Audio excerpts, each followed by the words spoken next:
What's up, guys? I'm going to show you this sweet little mod I've done to the RX8. Everybody's been modding their cars, and figured I'd do the same thing. Let's pop the hood and I'll show you what I got.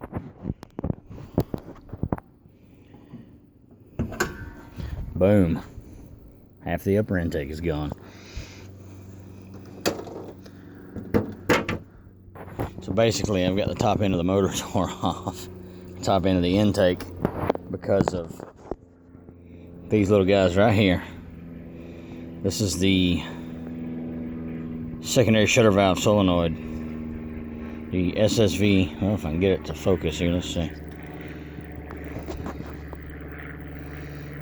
This is the SSV solenoid valve. What this does is it opens an intake in the throttle body, or in the intake. Opens a valve in the intake, allowing you to have max engine performance at high RPMs. What happens when one of these quits working is you have seriously reduced engine performance above 4,500 RPMs, which is not good at all. So, and there's three of these. They're all identical. There's one for, this one's for the secondary shutter valve. There's one for the VDI. It's also a valve in the intake. And then there's one for the air pump, which is not in here right now. It's the thing that's right here normally.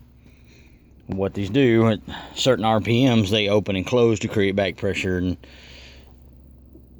you know, reroute air through different parts of the intake, creating more horsepower or more power. And what happens is when one of these goes out, this is how you have to get it out. There's no way to get one of these out unless you're already dropping the transmission to do a clutch or something, because they are on the back of the intake. Here's this is the one for the VDI, the one that's still on down here. You can see right there. Well, you can't see it, but there's another one down there. That one is for the air pump, or maybe this one's for the air pump and that one's for the VDI down there. But either way, the one in the middle is the one for your secondary shutter valve. I was going to take my secondary shutter valve out and clean it until I realized it wasn't dirty. I threw a check engine light, and the code was P0661. It's secondary shutter valve low circuit. And basically what these do, these little solenoids, I guess they just draw a little vacuum of air and open those valves at different times. And if they quit working, you'll throw a check engine light. Now, the one for this one, and the one for the VDI, and the one for the air pump are all three different. What you can do to diagnose your problem is, it's going to be a pain in the butt, but you can swap whichever one you're throwing the code for, whether it be the VDI or the air pump or the secondary shutter valve. You can swap one of the solenoids out with the other one and see if it remedies that check engine light or that code.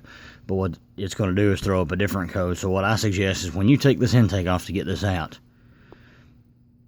go ahead and replace all three of them. They're a little pricey, but go ahead and replace all three of them so you don't have to do all this work again. It took me about 4 hours to get the intake off.